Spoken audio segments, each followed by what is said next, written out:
Halo, berjumpa lagi dengan saya Henry Indra di Jam Malam episode 9.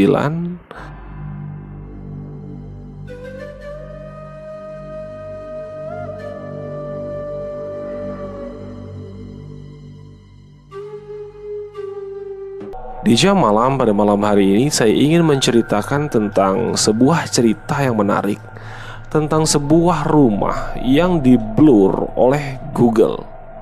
Jadi kalau kita membuka Google Maps dan kita mengetik 2207 Seymour Avenue, Ohio, Amerika Serikat, kita akan ditampilkan sebuah visual alamat yang di alamat tersebut salah satu rumahnya itu di-blur atau diburamkan oleh Google. Mengapa di-blur? Ternyata rumah itu memiliki sebuah cerita kelam tentang pemiliknya. Pemiliknya adalah seorang pria berdarah Latin bernama Ariel Castro. Ia terlibat sebuah kasus penculikan dan penyekapan 3 orang wanita yang diperlakukan sangat keji, bahkan seperti binatang.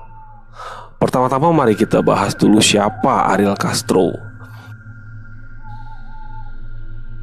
Ariel Castro atau yang biasa dipanggil Castro adalah seorang pria yang lahir pada tahun 1960 di Puerto Rico. Ia berasal dari keluarga yang kurang harmonis. Ayah dengan ibunya itu sering bertengkar, yang akhirnya mereka bercerai. Setelah bercerai, Castro ikut dengan ibunya bermigrasi ke Amerika Serikat. Seperti pria pada umumnya, ia tumbuh menjadi anak yang biasa-biasa saja. Hingga pada tahun 1980, ia bertemu dengan seorang gadis yang berasal dari keluarga yang baru pindah di samping rumahnya.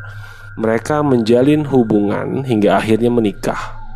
Bahkan pada tahun 1992, mereka membeli sebuah rumah untuk memulai keluarga baru mereka. Alamat rumah tersebut adalah 2207 Seymour Avenue, Ohio, Amerika Serikat. Dan ketika mereka pindah ke rumah barunya ini, barulah sifat asli Castro ini terkuak.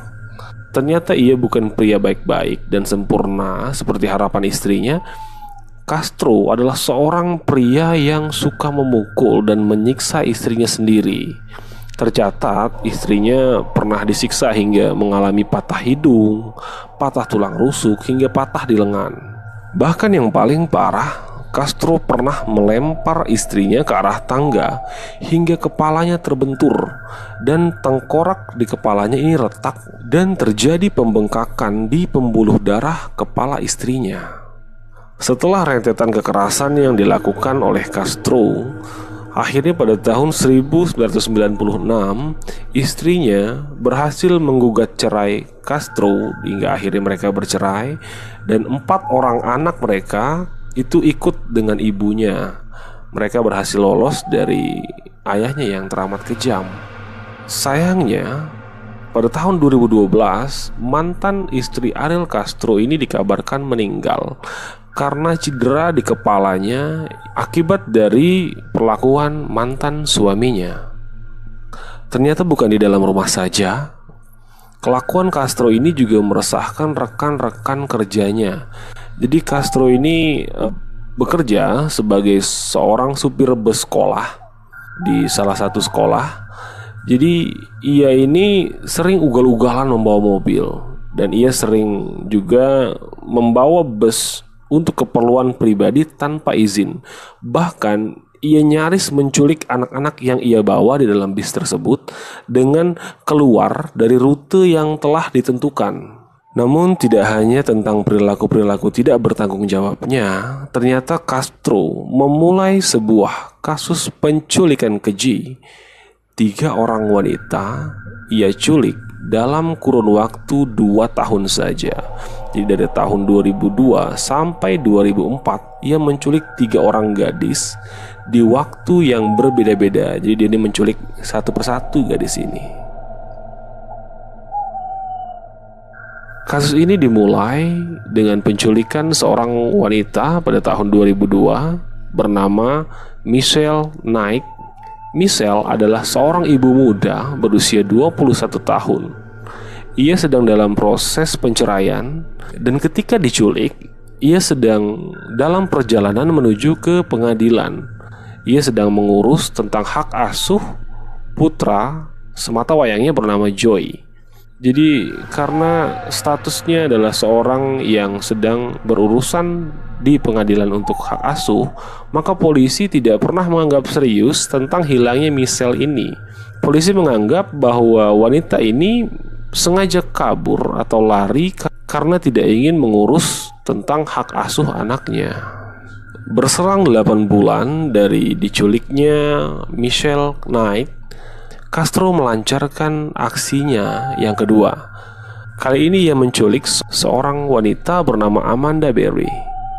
Jadi Amanda ini lebih muda dari korban pertamanya. Ia berusia 17 tahun, bahkan masih duduk di bangku SMA. Dan di saat penculikan, Amanda ini telah menelpon ke keluarganya bahwa ia mendapatkan sebuah tumpangan pulang setelah ia bekerja part-time di Burger King. Amanda ini ternyata seorang pelajar yang juga bekerja part-time di Burger King. Jadi ia mendapatkan tawaran tumpangan dari seorang pria yang baik hati, dan ternyata pria itu adalah Ariel Castro. Dan seperti korban yang pertama, polisi menganggap kehilangan atau kepergian Amanda ini adalah atas keinginannya sendiri. Jadi polisi pun tidak menganggap serius tentang kehilangan wanita ini. Korban ketiganya adalah korban yang paling naas menurut saya. Ia adalah seorang gadis bernama Georgina Lynn de Jesus, atau yang biasa dipanggil Gina. Gina adalah sahabat dari Arlene. Arlene ini adalah putri Ariel Castro. Karena Castro adalah ayah dari sahabatnya, maka dari itu Gina ini tidak menaruh curiga sedikit pun di saat Castro menawarinya tumpangan pulang. Ada saksi mata yang melihat terakhir kali orang yang bersama Gina, dan saat dia ditanyai pihak kepolisian, ia mensketsa, dan padahal sketsa itu sangatlah mirip dengan Castro. Tapi karena ia adalah orang yang sangat dekat dengan keluarga Gina, bahkan mereka bertetangga, jadi tidak ada yang mencurigai bahwa itu adalah Ariel Castro. Parahnya lagi, untuk menghindari kecurigaan, Ariel Castro ini mengikuti atau berpartisipasi dalam pencarian Gina. Dan ia juga menghadiri upacara vigil. Jadi upacara vigil ini adalah upacara ibadah agama Kristen untuk mengenang Gina. Kasus menghilangnya Gina ini sebenarnya cukup menggemparkan, hingga beberapa orang berhasil mengaitkan tentang hilangnya Amanda ini. Jadi kasus mereka ini viral sampai ditampilkan di acara-acara besar di Amerika Serikat, dan hampir seluruh Amerika Serikat itu mengetahui tentang kasus ini pada saat itu. Tapi yang menggemaskan tentang kasus ini adalah di saat Ibu Amanda dipertemukan oleh pihak televisi dengan seorang peramal indigo. Nah, peramal indigo ini menyatakan bahwa Amanda telah meninggal dan ia berada di bawah air. Statement tersebut membuat syok keluarga Amanda, hingga akhirnya mereka menghentikan pencarian atas anaknya. 3 tahun kemudian, ibunda Amanda ini akhirnya meninggal karena menanggung kesedihan yang amat dalam. Pada kenyataannya, di suatu tempat ternyata putrinya ini masih hidup, dan ia disekap di rumah yang beralamat di 2207 Seymour Avenue. Lalu, apakah yang terjadi dengan ketiga gadis ini, Michelle, Amanda, dan Gina, di saat ia disekap oleh Ariel Castro selama 10 tahun? Pada malam pertama ia menculik Michelle, Castro ini mengikat lalu mengurungnya di dalam sebuah kamar selama 3 hari tanpa diberi makan sedikit pun. Jadi sekalipun tidak diberi makan. Itu pun berlaku untuk kedua korban selanjutnya, yaitu Amanda dan Gina. Perbuatan Castro ke tiga gadis ini adalah perbuatan yang sangat keji dan tidak bisa diungkapkan dengan kata-kata. Untuk memperjelas perbuatan Castro ini, perbuatannya ini memperlakukan manusia seperti binatang. Ketiga korbannya ini itu diberi makan 1 kali sehari dan mandi itu seminggu 2 kali. Nasib paling menyedihkan itu dialami oleh Michelle, korban pertama Castro. Jadi Michelle ini diperkosa dan dihamili hingga 5 kali, di mana 5 kali tersebut pula ia mengalami keguguran karena ia disiksa secara fisik oleh Castro. Dan ia kerap dipukul menggunakan benda-benda keras dan dihantamkan tubuhnya ke dinding. Bahkan akibat penyiksaan fisik yang dilakukan oleh Castro, Michelle sampai kehilangan pendengaran di salah satu telinganya. Dan ada kisah yang menyedihkan. Jadi Castro ini pernah memberikan seekor anjing untuk dipelihara. Namun anjing itu akhirnya mati, dibunuh oleh Castro karena anjing ini berusaha melindungi Michelle saat Castro sedang memukuli Michelle. Kekerasan dan pemerkosaan juga dialami oleh 2 korban lainnya, yaitu Amanda dan Gina. Hingga pada tahun 2006 ternyata Amanda pun hamil. Tetapi kali ini tidak seperti Michelle, Ariel Castro berbaik hati untuk membiarkan janin yang dikandung oleh Amanda agar bisa lahir. Bahkan ia mengancam kepada Michelle dan Gina untuk membantu persalinan Amanda. Dan jika bayi itu tidak selamat, Castro akan membunuh keduanya. Dan setelah bayi itu selamat dan lahir, hal yang sangat mengejutkan, ternyata Castro ini membawa bayi ini dan memamerkan kepada keluarganya.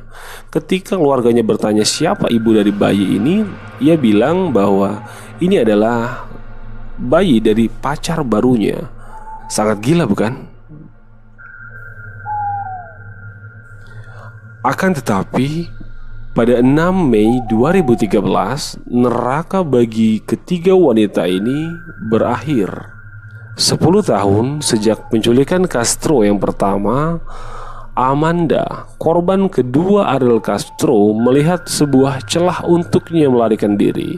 Jadi kamar tempat mereka disekap ini tidak terkunci. Setelah ia melihat kesempatan ini, ia segera keluar. Dan ternyata kali ini Castro memang benar-benar lengah. Setelah keluar dari kamarnya, ia menuju ke pintu depan, akan tetapi pintu depan itu terkunci.